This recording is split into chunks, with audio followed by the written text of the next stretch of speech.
जय Bhim India में मैं स्वाति आप सभी का स्वागत करती हूँ। आइए बढ़ते हैं आज की कुछ खास खबरों की ओर। दिसंबर माह से ही कुएं सूख जाने के कारण पानी टैंकर की कमतरता की वजह से दक्षिण नागपुर की जनता को पानी की त्रासदी का सामना करना पड़ रहा है, जिसकी वजह से जनता में रोष है। शिवसेना संपर्क प्रमुख दुष्यंत चतुर्वेदी के मार्गदर्शन में शहर प्रमुख नितिन तिवारी व माजी नगर सेविका मंगला गौरे के नेतृत्व में आज जनता के साथ सैकड़ों शिवसैनिक नेहरू नगर जोन के सह आयुक्त अशोक पाटिल तथा OCW के डेलीगेट नायक का घेराव कर मटके फोड़ो आंदोलन किया। इस आंदोलन में सैकड़ों शिवसैनिक व बड़ी संख्या में जनता उपस्थित रही। भाजप प्रशासन हाय हाय भाजप प्रशासन हाय हाय भारत शासन हाय हाय भाजप शासन मुर्दाबाद मुर्दाबाद मुर्दाबाद भाजप शासन पानी दो 24 घंटे सातों दिन 24 घंटे सातों दिन 24 घंटे 7 की तर्ज पर भाजपा ने 15 साल शासन किया। 15 साल भारतीय जनता पार्टी ये बोलती रही, आदरणीय माननीय गडकरी साहब की एक स्वर्ण योजना 24/7 हर इलेक्शन में, लोकसभा में, विधानसभा में, महानगर पालिका में हमने यही सुना। और आज धज्जियां ये उड़ रही है 24/7 में यहाँ पे सिर्फ 45 मिनट पानी मिल रहा है नागपुर के नलों को। वो शहर जो आदरणीय देवेंद्र जी फडणवीस का शहर है, वो शहर जो माननीय महाराष्ट्र के उप मुख्यमंत्री गृह मंत्री का शहर है, और ऐसे शहर में जो कि RSS का हेडक्वार्टर है, ऐसे शहर में आज सिर्फ 45 मिनट पार्टी दे रहे हैं। ये पोल खोल रहा है योजनाओं का।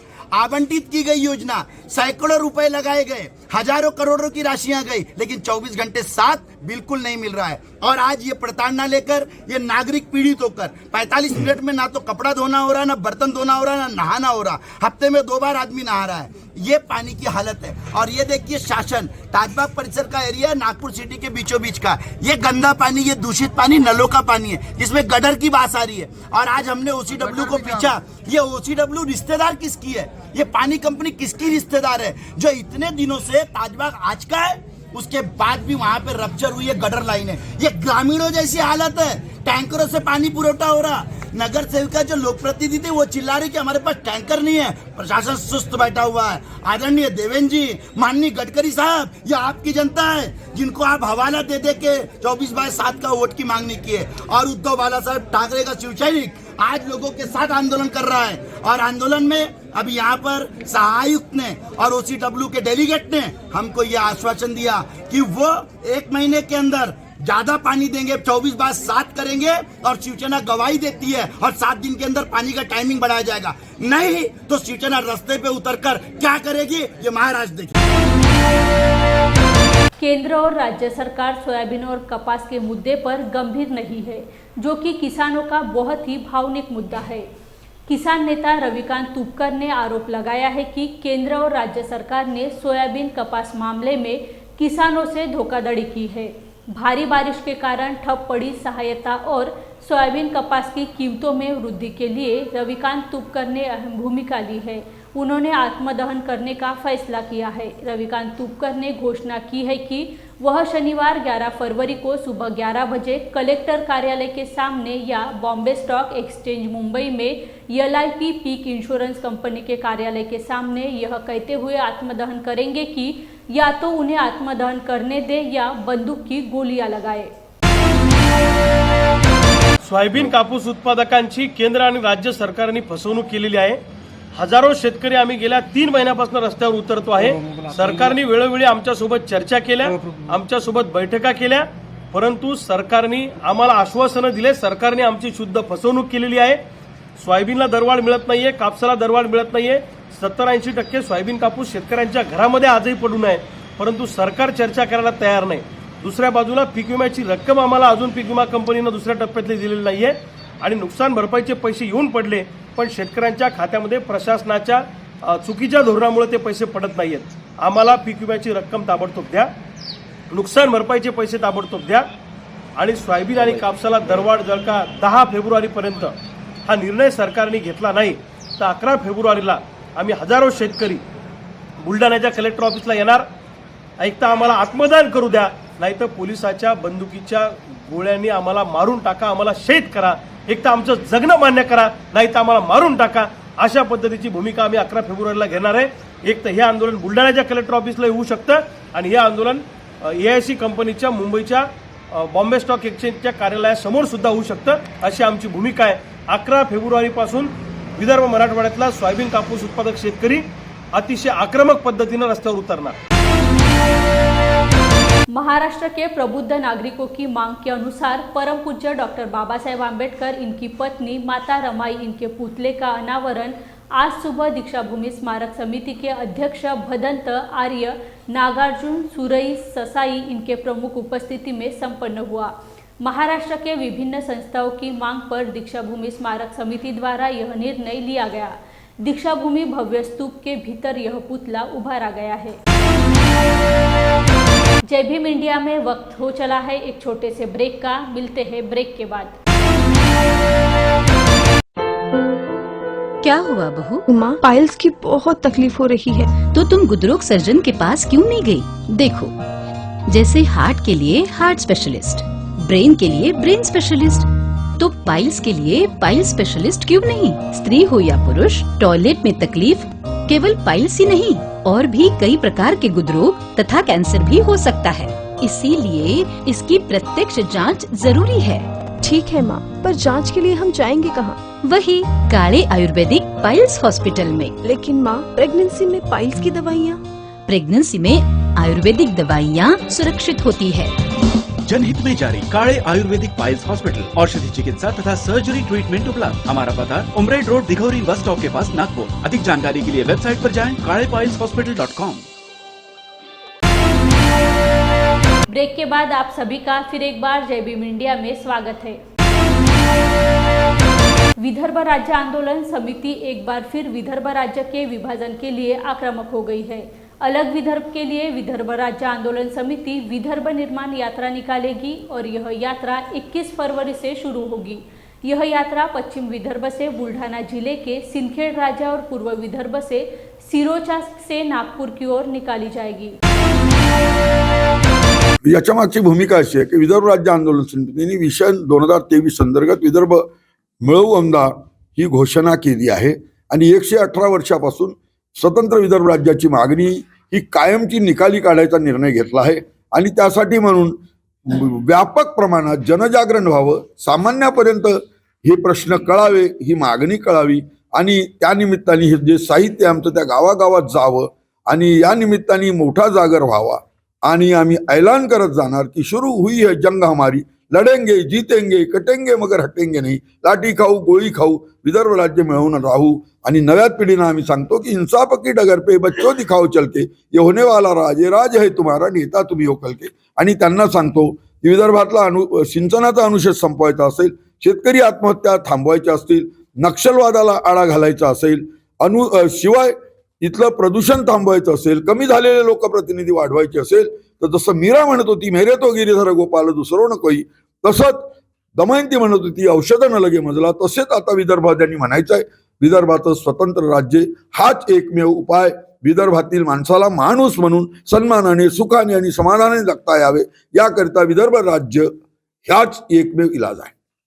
मध्यंतरी भाजपने सत्तेत येण्यापूर्वी सांगितलं होतं विदर्भ राज्य वेगळा व्हावा म्हणून मोठी मागणी सुद्धा केली होती. मात्र सत्तेत आल्यानंतर तसं काही होताना दिसलं नाही. दुर्दैवाचा भाग असा आहे की शनिवार नावाच्या धड्यातलं एक वाक्य आहे, सत्ता आणि संपत्तीचा दर्प म्हणजे वास इतका मादक असतो की कोणत्याही व्यक्ती वा संस्थेच्या नाकापाशी गेला की त्याला सुंगणीचं औषध क्लोरोफॉर्म द्यायची गरज पडत नाही, माणूस आपोआप बेहोश होतो आणि नजाकत आई जातीये. याला काही रामाचं नाव घेऊन आले म्हणून हे काही त्याला अपवाद ठरले नाही. हे कबूल करून त्यांनी हे केलं नाही, त्याचे परिणाम त्यांनी 19च्या निवडणुकीत भोगले.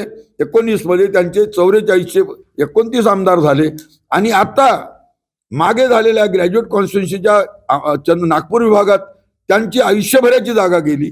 आता तिकडली शिक्षक आमदार, इकडला ग्रॅज्युएट आमदार, दोन्ही जागी त्यांचं पानिपत झालं. जैसे कर्म करेगा वैसे फल देगा भगवान. त्याच्या पापाचं प्रायश्चित केलं नाही, त्यांनी विश्वासघात केला म्हणून लोकांनी त्याला शिक्षा दिली.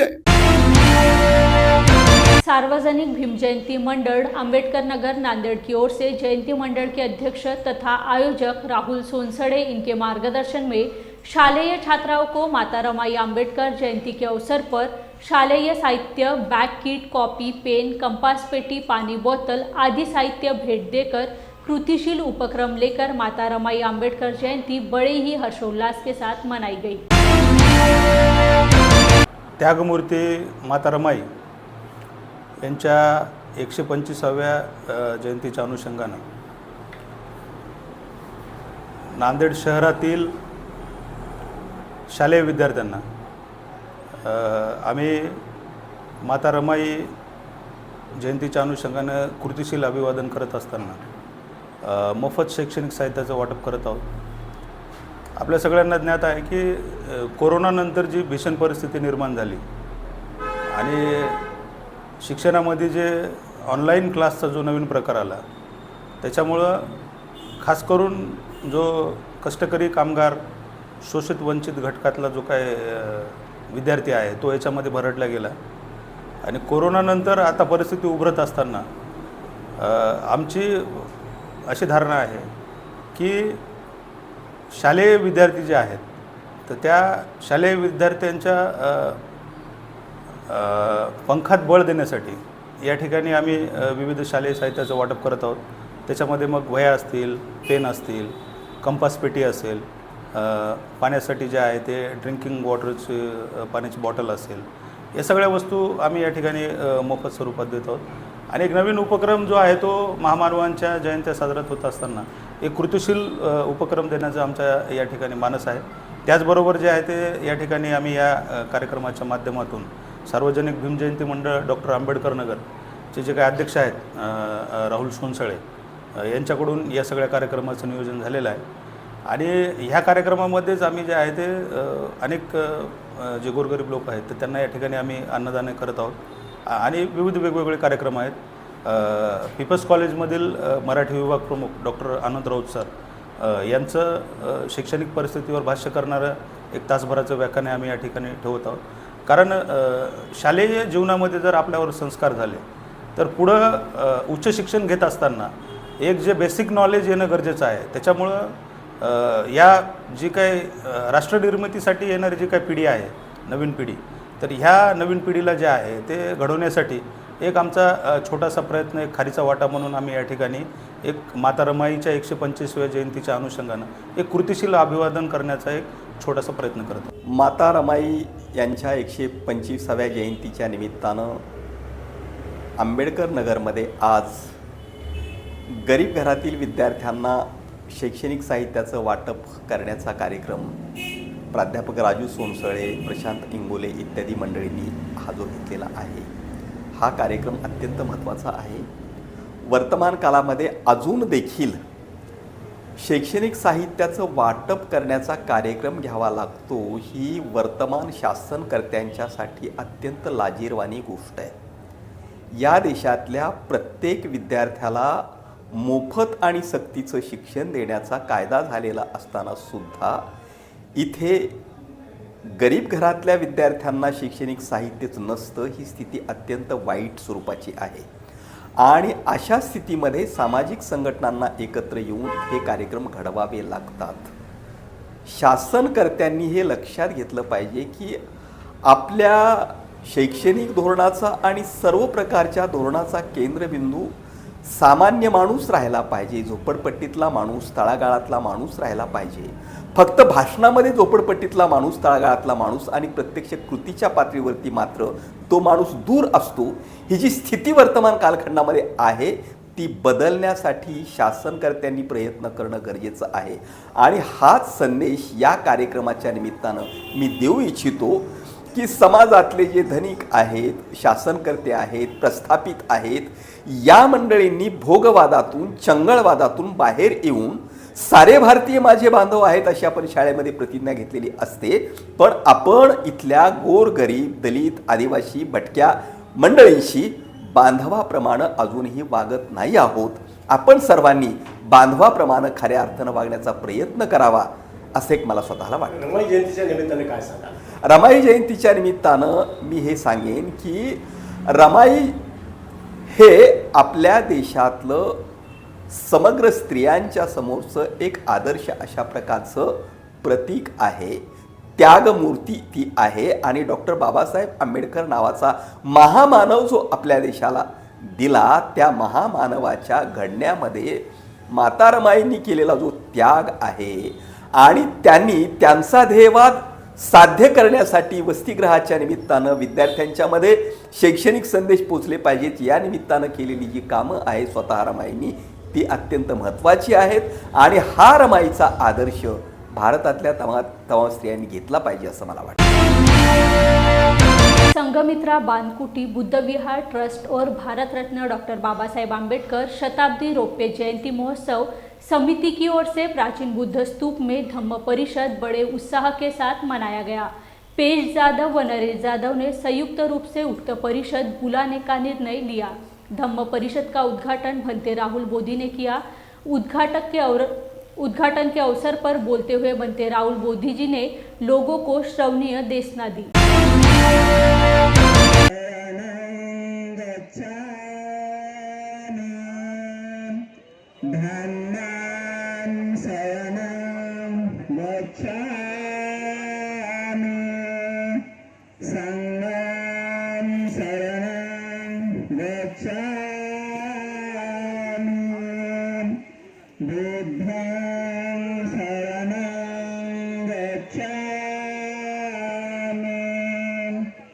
पत्तंतुयं क्षिप्रमेव समिज्यते सब्बे पुरन्तु चित्तसंकप्पा चन्द्रोपन्नरसो यथा मणिज्योतिरसो यथा. आपल्या सर्व दायिकांचे संकल्प, अपने स्वप्न साकार होत. जय भीम इंडिया में वक्त हो चला है एक छोटे से ब्रेक का। मिलते हैं ब्रेक के बाद। क्या हुआ बहू? माँ, पाइल्स की बहुत तकलीफ हो रही है। तो तुम गुदरोग सर्जन के पास क्यों नहीं गई? देखो, जैसे हार्ट के लिए हार्ट स्पेशलिस्ट, ब्रेन के लिए ब्रेन स्पेशलिस्ट, तो पाइल्स के लिए पाइल्स स्पेशलिस्ट क्यों नहीं? स्त्री हो या पुरुष, टॉयलेट में तकलीफ केवल पाइल्स ही नहीं, और भी कई प्रकार के गुदरोग तथा कैंसर भी हो सकता है। इसीलिए इसकी प्रत्यक्ष जांच जरूरी है। ठीक है माँ, पर जांच के लिए हम जाएंगे कहाँ? वही काले आयुर्वेदिक पाइल्स हॉस्पिटल में। लेकिन माँ, प्रेगनेंसी में पाइल्स की दवाइयाँ? प्रेगनेंसी में आयुर्वेदिक दवाइयाँ सुरक्षित होती है। जनहित में जारी काले आयुर्वेदिक पाइल्स हॉस्पिटल, औषधि चिकित्सा तथा सर्जरी ट्रीटमेंट उपलब्ध। हमारा पता उमरेड रोड दिघौरी बस स्टॉप के पास नागपुर। अधिक जानकारी के लिए वेबसाइट पर जाएं kalepailshospital.com। ब्रेक के बाद आप सभी का फिर एक बार जय भीम इंडिया में स्वागत है। कोल्हापुर समाज कल्याण सहायक आयुक्त विशाल लोंढे ने लॉर्ड बुद्धा टीवी के माध्यम से महाविद्यालयीन छात्र छात्राओं प्राचार्य को आह्वान किया है कि जल्द से जल्द गवर्नमेंट ऑफ इंडिया और फ्री शिप के फॉर्म भरकर इस योजना का लाभ लिया जाए। ओबीसी, एससी, एनटी, अनुसूचित जाति, पिछड़े वर्ग के छात्र को सामाजिक न्याय सहायक कल्याण की ओर से हर साल शिष्यवृत्ति दी जाती है। कॉलेज लेवल से केवल 60% काम हुआ है। प्रलंबित अर्ज जल्द से भरने की अपील कोल्हापुर जिला सहायक आयुक्त की ओर से की गई है। जय भीम, मी विशाल लोंढे, सहाय्यक आयुक्त समाज कल्याण कोल्हापूर म्हणून कार्यरत आहे। सामाजिक न्याय आणि विशेष सहाय्य विभाग तसेच इतर मागासवर्ग बहुजन कल्याण विभाग या महाराष्ट्र शासनाच्या दोन्ही विभागांमार्फत अनुसूचित जाती आणि नवबौद्ध तसेच व्हीजेएनटी, एसबीसी आणि ओबीसी प्रवर्गातील विद्यार्थी विद्यार्थिनींसाठी गव्हर्नमेंट ऑफ इंडिया स्कॉलरशिप, त्याचप्रमाणे फ्रीशिपच्या विविध योजना सहाय्यक आयुक्त कार्यालयामार्फत राबविल्या जातात। सन 2022-23 या शैक्षणिक वर्षामध्ये आज तगायत अनुसूचित जातीच्या 11,763 आणि व्हीजेएनटी, एसबीसी, ओबीसीच्या 16,809 विद्यार्थ्यांचे रजिस्ट्रेशन झालेले आहे। याच्या तुलनेत गेल्या वर्षी अनुसूचित जातीच्या विद्यार्थ्यांचे साधारण 18,000चे रजिस्ट्रेशन झालेले होते आणि व्हीजेएनटी, एसबीसी, ओबीसीच्या साधारण 25,412 विद्यार्थ्यांचे नेट रजिस्ट्रेशन झालेले होते। याचा अर्थ या शैक्षणिक वर्षामध्ये कॉलेज लेवलवरून, प्राचार्यांच्या लेवलवरून साधारण 60% पर्यंतचेच काम झालेले आहे. त्या उपर 2022-23 या शैक्षणिक वर्षामध्ये महाविद्यालयीन स्तरावर साधारण एससीचे 3135 आणि व्हीजेएनटी एसबीसी ओबीसीचे साधारण 4933 म्हणजे दोन्ही मिळून 8 ते 8.5 अर्ज अद्यापही प्रलंबित आहेत. त्याचप्रमाणे साधारण 30 ते 35% जी रजिस्ट्रेशनची तफावत आहे ती देखील आपल्याला तातडीने पूर्ण करणं गरजेचं आहे. यासाठी मी कोल्हापूर जिल्ह्यातील सर्वच महाविद्यालयांचे प्राचार्य, त्या महाविद्यालयांमध्ये विविध कोर्सेससाठी शिक्षण घेणारे सर्व विद्यार्थी विद्यार्थिनी या सर्वांना आवाहन करतो की विद्यार्थी विद्यार्थिनींनी त्यांचे या वर्षीचे स्कॉलरशिप आणि फ्रीशिपसाठी ज्या योजनेसाठी ते पात्र आहेत त्याचे लॉग इन करून त्याचे रजिस्ट्रेशन करावे. महाविद्यालयीन कर्मचारी जे स्कॉलरशिपचे फ्रीशिपचे कामकाज पाहतात त्या लोकांनी तातडीने विद्यार्थ्यांनी भरलेले अर्ज अप्रूव्ह करून आपल्या प्राचार्य लॉग इन वरून देखील त्याला अप्रुव्हल द्यावे आणि ते सहाय्यक आयुक्त समाज कल्याण कोल्हापूर कार्यालयाच्या लॉग इन मध्ये वर्ग करावे. ते फॉर्म्स अप्रूव्ह करून राज्य लेव्हलला आपल्याला फंड्स मिळण्यासाठीचे देयक तयार करण्यासाठी सदरचे फॉर्म सादर करणे या कार्यालयास मला आणि माझ्या स्टाफला शक्य होईल. सर्व प्राचार्यांना मी आवाहन करू इच्छितो की आपण सदर बाब गांभीर्याने घेऊन विद्यार्थ्यांना सदरच्या गोष्टी नोटीस आणि त्यांच्या वेगवेगळ्या माध्यमातून निदर्शनास आणून देऊन हे कामकाज पूर्ण करावे. अनुसूचित जाती, व्हीजेएनटी, एसबीसी, ओबीसी विद्यार्थी जे आहेत त्यांना या योजनेच्या लाभापासून वंचित राहण्यामध्ये आपला कुठला रोल असू नये. आपण स्वतः वैयक्तिक लक्ष घालून या विद्यार्थ्यांचे सर्व फॉर्म्स कशा पद्धतीने भरले जातील आणि अप्रूव्ह होतील यासाठी जिकिरीचे प्रयत्न करावेत, जेणेकरून कुठलाही विद्यार्थी प्रलंबित राहणार नाही. अशा पद्धतीने जर विद्यार्थी प्रलंबित राहिला तर त्याची सर्व जबाबदारी ही कॉलेज प्रशासनावर येईल. याबाबत माननीय जिल्हाधिकारी महोदय तसेच माननीय आयुक्त महोदय समाज कल्याण आणि व्हीजेएनटीचे संचालक महोदय यांनी देखील गांभीर्याने दखल घेऊन आपल्याला वारंवार सूचना दिलेल्या आहेत. याबाबत वृत्तपत्रे आणि विविध माध्यमातून देखील आपल्याला आम्ही सूचित केलेलं आहे. पुन्हा एकदा सर्वांना आवाहन करतो आणि आपण सर्वांनी या स्कीम्स मध्ये आपले योगदान देऊन मागासवर्गीय विद्यार्थ्यांच्या कल्याणासाठी प्रयत्नशील राहावे असे आवाहन करतो. धन्यवाद. रायगढ़ जिले के रोहा तालुका की रोटरी क्लब रोहा एवं विधायक आदित्य तटकरे की उपस्थिति में दुर्ग के जानकार एवं विदेशी छात्रों की उपस्थिति में स्वराज्य की राजधानी रायगढ़ किले का शैक्षणिक भ्रमण सफलतापूर्वक संपन्न हुआ. विधायक आदित्य तटकरे और सदस्यों ने छत्रपति शिवाजी महाराज के जीवन और इतिहास के साथ अगली पीढ़ी को प्रेरित करने के उद्देश्य से रोहा रोटरी क्लब और विदेशी छात्रों के साथ रायगढ़ जिले का अध्ययन दौरा पूरा किया. गेले 15 दिवस आम्ही ही मोहीम रायगडची मोहीम आखत आहोत. रायगड हा आपला फक्त महाराष्ट्रापुरता मर्यादित नसून अख्ख्या देशामध्ये रायगडची प्रसिद्धी आहे. रायगडचे शिवाजी महाराजांबद्दल, छत्रपती शिवाजी महाराजांबद्दल आपल्या सगळ्यांना तर खूप आदरच आहे, पण त्यांचं सर्वात महत्त्वाच्या ज्या गोष्टी त्या सर्व पूर्णपणे जगभरात पसराव्यात या हिशोबाने आम्ही जे बाहेरच्या देशातली जी काही मुलं आले होते, इथे विद्यार्थी आले होते, त्यांना इतिहास समजावा या कारणाने आम्ही इथे त्या रोह्यातल्या किंवा आजूबाजूचे जवळपास 7 ते 8 क्लब आहेत रायगडमधील. त्या क्लबच्या प्रत्येक पदाधिकाऱ्यांशी आपण संपर्क साधून ही मोहीम आखली. इथल्या प्रत्येक गोष्टीचा अभ्यास इथल्या बाहेरच्या आलेल्या देशातल्या मुलांना व्हावा, त्यांना महाराष्ट्र समजावा, त्यांना रायगड समजावा, त्यांना शिवाजी महाराज समजावेत या उद्देशाने आम्ही ही मोहीम आखली. त्यासाठी प्रत्येक व्यक्तीने ते प्रत्यक्ष आणि अप्रत्यक्षपणे सहभाग नोंदवला. ते त्यांनी प्रत्येक गोष्टीची माहिती करण्यासाठी तळमळ दाखवली. त्याबद्दल मी इथल्या रायगडच्या प्रत्येक क्लबच्या सदस्यांना, प्रत्येक क्लबच्या रोटरी क्लबच्या प्रत्येक अध्यक्षांना सुद्धा मी त्यांचे आभार मानतोय. छत्रपती शिवाजी महाराजांच्या पदस्पर्शाने पावन झालेली आपली भूमी आणि किल्ले रायगड हा आपल्या परिसरातील किल्ला, एक प्रचंड इतिहास असलेला किल्ला आपल्या परिसरात आहे. त्यामुळे रोटरी क्लब रोहा हा सामाजिक कार्यामध्ये अग्रेसर असलेली ही संघटना, याच्या सर्व झोनमधल्या कार्यकर्त्यांनी एकत्र येऊन किल्ले रायगडाची मोहीम करण्याचं नियोजन केलं आणि ही माझ्यासारख्या दुर्ग अभ्यासकासाठी एक खूप मोठी सुवर्ण संधी होती. कारण रोटरी क्लबच्या माध्यमातून अनेक सामाजिक उपक्रम होत असतात. याच माध्यमातून येत्या भविष्यामध्ये आपण दुर्ग संवर्धनासाठी सुद्धा खूप काही काम करू शकतो. ही ती माझ्यासाठीची एक फार महत्त्वाची गोष्ट होती.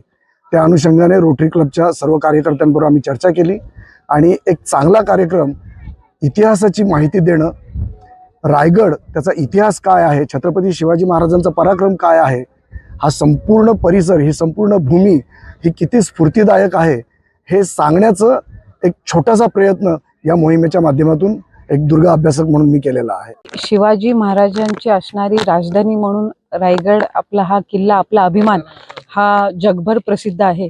आणि आज रोटरी क्लबच्या माध्यमातून आम्ही गडावर येत असताना एक आगळा वेगळा अनुभव हा एक लोकप्रतिनिधी म्हणून मला सुद्धा निश्चितपणाने आला. कारण रोटरी क्लबचे सर्व मेंबर्स आणि त्याचबरोबर विदेशातून परदेशातून इथे आपल्या संस्कृतीबद्दल, आपल्या इतिहासाबद्दल कुतूहल असणारे किंवा आपुलकी असणारे असे विद्यार्थी सुद्धा ब्राझीलमधून, फ्रान्समधून, जपानमधून आमच्यासोबत या ठिकाणी आपल्या या रायगड किल्ल्यावर आलेले आहेत. छत्रपती शिवाजी महाराजांची, छत्रपती संभाजी महाराजांची राजधानी म्हणून रायगड एका बाजूला प्रसिद्ध असताना आजही आपल्या सर्वांच्या अस्तित्वातला हा एक महत्त्वपूर्ण भाग आहे. आणि म्हणूनच आपला इतिहास समजून घेणं, आपला इतिहास हा पुढच्या पिढीपर्यंत पोहोचवणं ही वर्तमान पिढीची अधिकाधिक जबाबदारी आहे. आणि म्हणून रोटरी क्लबच्या माध्यमातून आज ही एक रायगडवर येण्याचा कार्यक्रम हा आयोजित करण्यात आला. आणि त्या निमित्ताने आम्ही गड चढत असताना सुद्धा राज्याच्या, देशाच्या विविध भागातून आलेले, कानाकोपऱ्यातून आलेले शिवप्रेमी आम्हाला भेटले. त्यांच्यामधला उत्साह बघून सुद्धा अधिकाधिक प्रेरणा ही निश्चितपणाने मिळते. आणि कुठे ना कुठेतरी जगाच्या पाठीवर आजही छत्रपती शिवाजी महाराजांबद्दल असणारं स्थान, प्रेम, आस्था ही वाढतच चालली आहे. या गोष्टीचा निश्चितपणाने एक रायगडवासी म्हणून अभिमान आहे. नेशनल थाई बॉक्सिंग चैंपियनशिप में Indian federation of Thai boxing द्वारा हाल ही में Thai boxing profile league king of the ring championship tournament Goa में आयोजित किया गया था। खास बात यह है कि टीम बेटी बचाओ बेटी पढ़ाओ गुरुकुल स्पोर्ट क्लब रामटेक की 17 खिलाड़ियों ने इस चैंपियनशिप में भाग लिया और खिलाड़ियों ने title, belt, gold medal, silver medal और ब्रॉन्ज मेडल हासिल कर पूरे महाराष्ट्र में रामटेक तालुका का नाम रोशन किया। हर जगह उनकी सराहना और प्रशंसा हो रही है। My name is Valinda Ram Singh Best. I study 11th standard science stream student and in Samar Convent Ramtek. मैं 6 साल से थाई बॉक्सिंग खेल रही हूँ और अभी तक के मैं इंटरनेशनल लेवल तक खेल चुकी हूँ और वहाँ पर भी मैंने गोल्ड मेडल हासिल किया था। अभी मैं नेशनल के लिए गोवा मैच में गई थी और वहाँ पे प्रो लीग थी बेल्ट के लिए फाइट, तो वहाँ पर भी मेरा फर्स्ट टाइम एक्सपीरियंस था। मैंने बेल्ट के लिए प्रो फाइट खेली और वहीं पे फर्स्ट टाइम मुझे बेल्ट मिल गया, तो उसके कारण मुझे बहुत खुशी। और वहाँ का जो कुछ भी था वो बहुत अच्छा था और मेरी जो फर्स्ट फाइट थी वो मुझे देखकर अच्छा लगा कि और वहाँ पे मेरे एक्सपीरियंस के हिसाब से तो सब लड़कियों ने ये खेलना चाहिए और सब लड़कों ने भी खेलना चाहिए, क्योंकि स्पोर्ट बहुत इंपॉर्टेंट चीज़ है अभी लाइफ के लिए। और मेरे सर श्री अजय सर, इन्होंने मुझे बहुत सपोर्ट किया, इनके कारण मैं यहाँ तक के लिए, इसलिए थैंक यू सो मच। आज के लिए बस इतना ही। कल फिर मुलाकात होंगी कुछ नए खबरों के साथ। तब तक के लिए बने रहिए जय भीम इंडिया में। जय भीम।